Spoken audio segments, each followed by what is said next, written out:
in your own thing. There's a thing in logic that is very faulty from the beginning. I don't have the terminology, but no, it doesn't.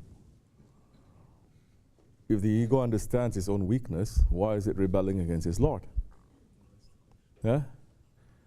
It's not a question. You started with a statement. It's not a question. It's not a statement that I make. No. The ego in front of Allah subhanahu wa ta'ala.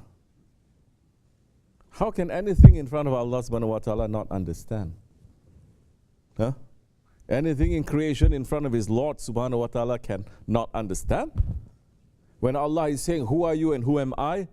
Can anything in creation say, you are Lord and I'm Lord? We're the same. Can anything in creation do that? No. Ego does that. The ego doesn't understand. The ego thinks itself is Lord. And it has to be punished severely, not in a way that we understand also, that so many people are understanding. 1,000 years in the heat, in the fire, coming out, saying, who are you and who am I? You are you and I am me. Put it back to the hell in the cold part for 7,000 years. Coming out, who are you and who am I? You are you and I am me. And Allah is saying, put him into the valley of hunger. 3 days. And the ego is saying, you are Lord and I am your servant. What does that mean now?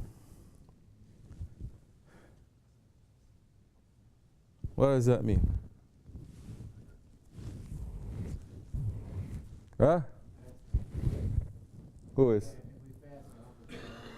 So many people are fasting. The whole Muslim world is fasting 1 month in a year. They don't become any more obedient. This is when you're looking at fasting as just staying away from food and drink. This is what people are saying fasting is, no?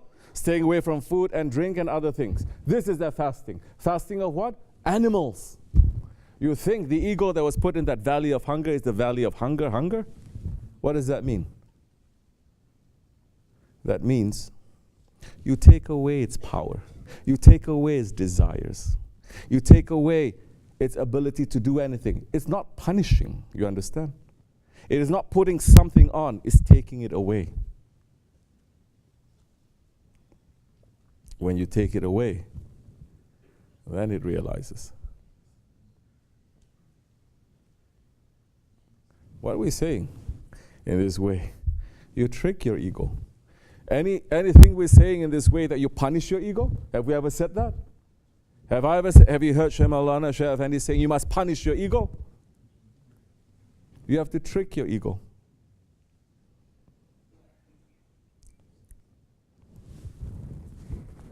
Yeah. So there's something there.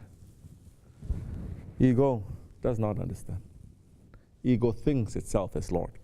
In front of Allah, it says, I am Lord. It's able to endure thousands of years of the suffering. Allah is giving it that much strength too. But when Allah subhanahu wa ta'ala takes away its power, then it says, I'm your servant. So this is the key, to take away the power of your ego.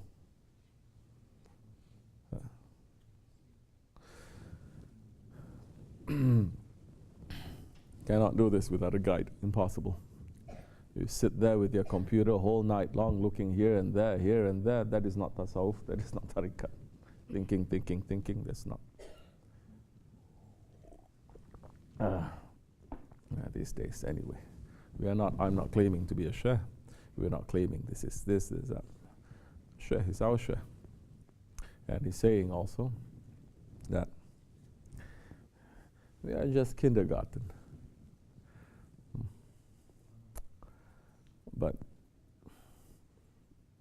we're not claiming to be that level, but sometimes it's necessary to look at what the other levels are, to know where we are. We're not claiming we're there, but just to know, That is our intention, inshallah. How nice it would be if we are like that. It's okay, inshallah. Rahman. Wa min Allahu tawfiq al-Fatiha.